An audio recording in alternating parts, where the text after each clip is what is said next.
Au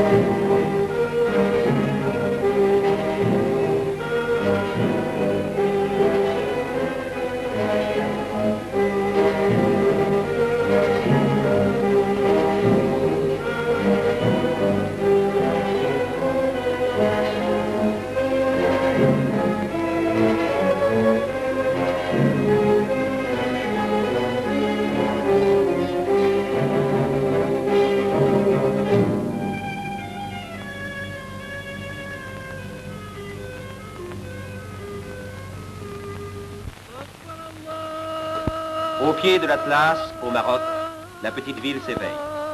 L'aube illumine la mosquée où entre le premier fidèle. La prière ouvre la journée. À son appel, les ruelles s'animent.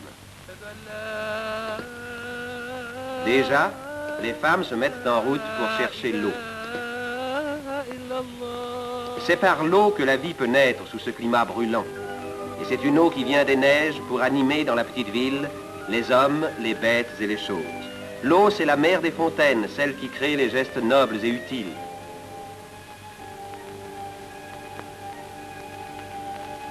C'est aussi l'eau qui va arroser les souks sous leurs claies de roseaux, où s'ouvrent déjà les boutiques étroites dans lesquelles l'on vend les épices et les cuirs brodés. L'eau qui rafraîchit le patio que traverse si sagement l'enfant en route pour l'école. Car la vie du matin réveille les écoles. Tout un petit peuple sérieux se met en marche vers la classe.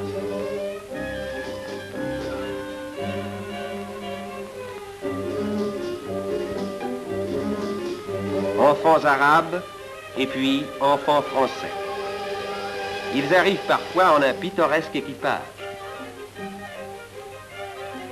Tout à l'heure, ils iront s'asseoir sur les mêmes bancs. Mais point d'école sans une âme active. Et voici celle qui fait vivre 5 écoles, une française.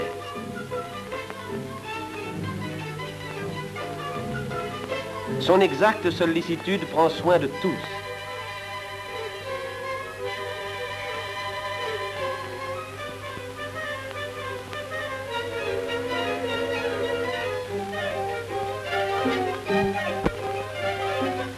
On s'en va vers une autre école. Une main maternelle emmène la fillette vers la classe.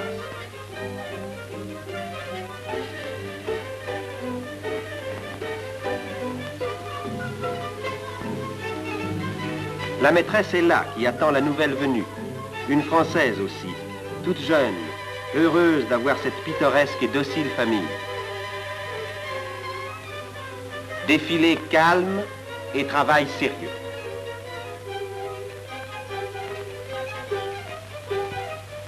D'antiques broderies berbères renaissent ici sous les mains naturellement ingénieuses des fillettes. On ranime et l'on perpétue un art national.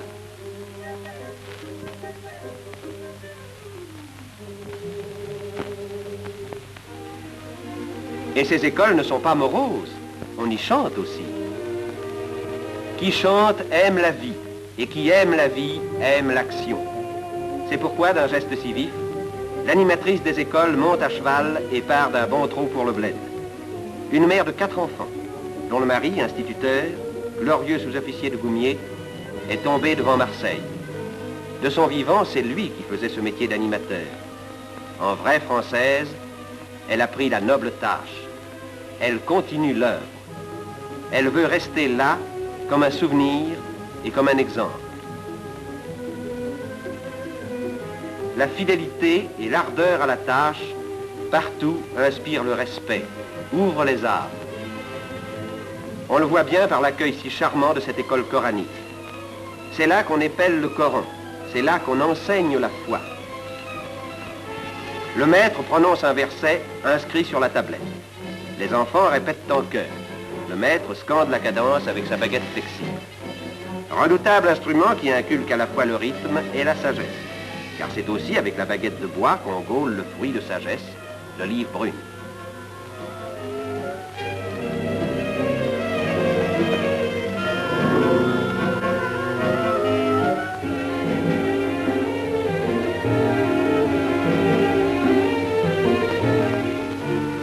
Ici fonctionne encore la meule antique. La lourde pierre roule et broie l'olive lentement, d'où coule l'huile grasse, aliment précieux.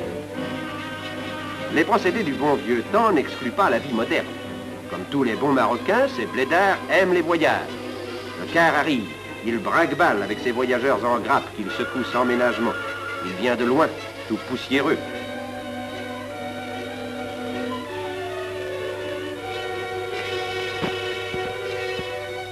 Il déballe ses sacs bourrés de lettres. Il en arrive de partout, d'Europe, d'Amérique. Grâce aux bonnes routes construites, la lointaine cité est reliée au monde par la lettre. Elle l'est aussi par le fil. Et la lettre et le fil portent les nouvelles bien au-delà de la petite ville, jusque dans les vallées encore sauvages de l'Atlas. Ainsi, la vie s'étend. Ainsi se crée un lien utile entre ces hommes et les autres hommes. Entre la France qui a fait les routes, planté les poteaux, tendu les fils, et les habitants de ce bled lointain, français et marocains, qui travaillent et vivent côte à côte.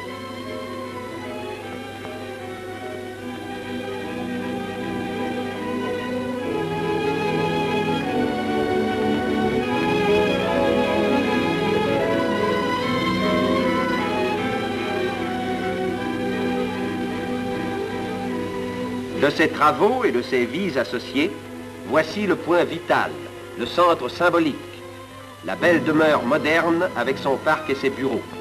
Maison de France en pays marocain, celle du contrôleur civil, où l'administration de plusieurs milliers de haut, elle veille sur elle.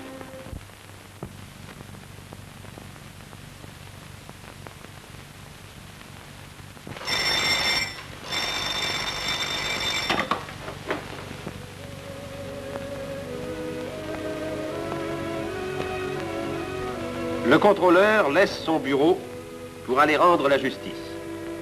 Rude tâche dont la pensée le préoccupe alors qu'il traverse sans hâte les beaux jardins qui entourent sa maison. Là, il y a 20 ans, les arbres étaient rares. Avec l'eau sagement canalisée, le soleil, un humus fertile, on a tiré du sol ce jardin, admirable lieu de repos dont la végétation vivace couronne la petite ville. La petite ville avec ses besoins, ses passions, et aussi ses litiges, car nous allons au tribunal. Il va falloir juger.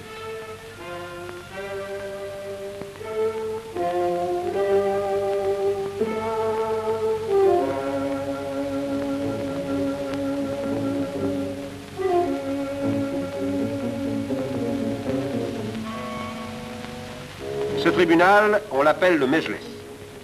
Le contrôleur et le pacha y siègent de compagnie.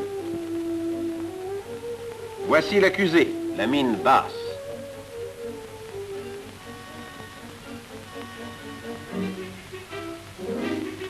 L'affaire est délicate. Il s'agit d'une peau de mouton, tout simplement. Et sous la peau, il y a aussi le mouton, probablement. On ne sait trop, on discute, on explique. C'est la classique chicaya.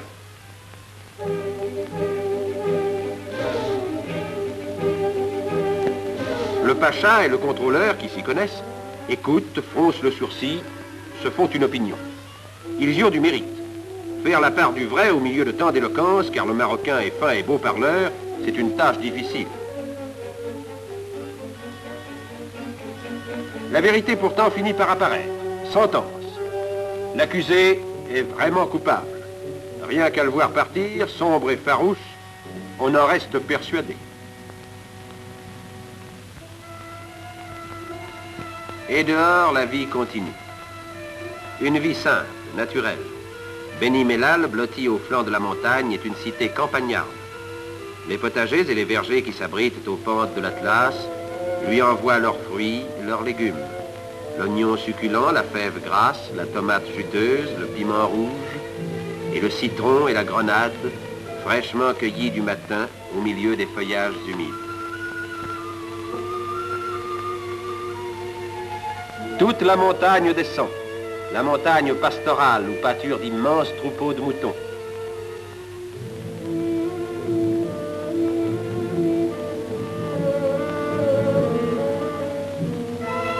Tout un grand mouvement d'hommes, de femmes, d'animaux de bas suit la route des troupeaux, qui est aussi celle du bois, car sur les lointaines hauteurs croissent les antiques forêts, le chêne vert, le noyer et le cèdre.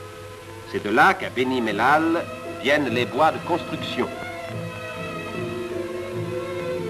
On les descend à dos de mulets, de chameaux, d'ânes, d'hommes.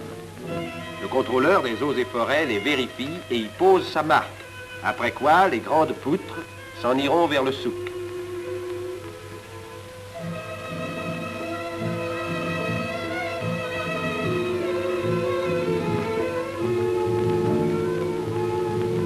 Dressés en cercle, ne dirait-on pas un rassemblement primitif de guerriers en palabres?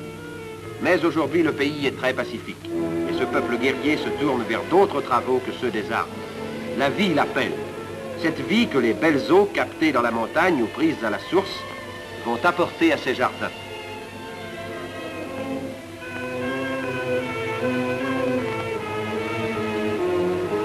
Mais pour les amener, ces eaux, et pour fertiliser la terre, de longs travaux sont nécessaires sur un sol ingrat, où pourtant l'horizon est beau.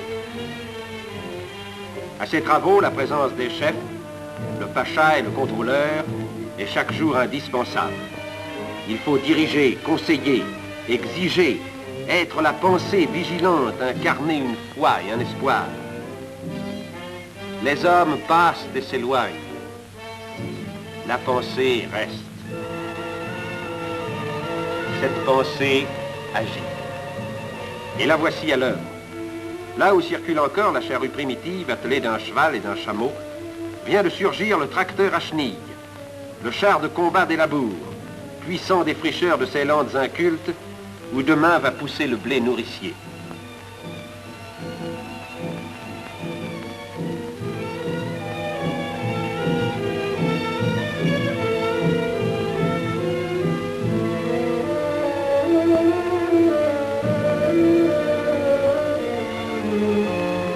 Et les famines toujours imminentes disparaîtront par le fait de cette pensée qui conseille et dirige pour le bien des hommes fraternellement.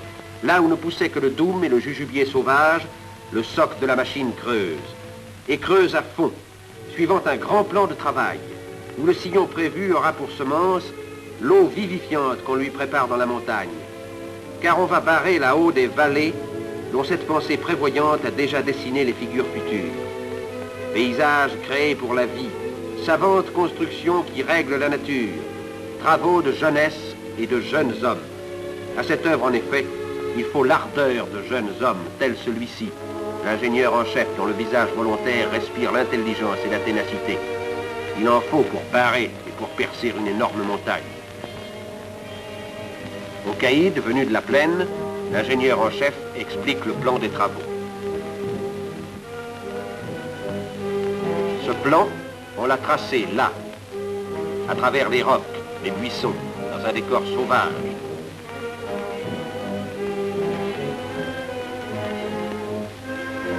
Mais la sauvagerie cédera à l'idée.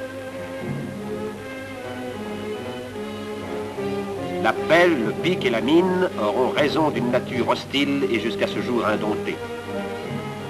Cette nature, on la vaincra, mais non sans peine, à force de bras, de temps et de patience, par le savoir et par l'effort.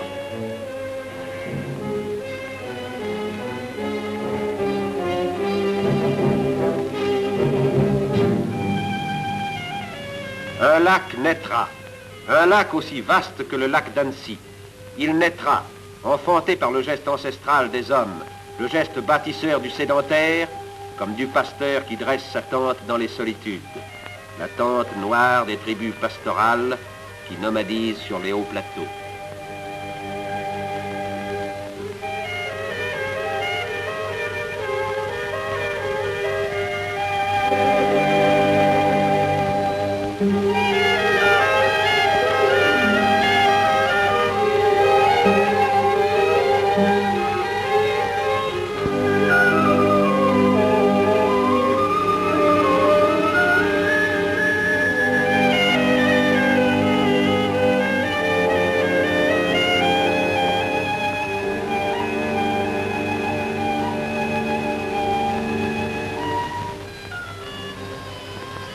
Et, le soir venu, les troupeaux descendent vers la ville, qui s'endort sous la prière.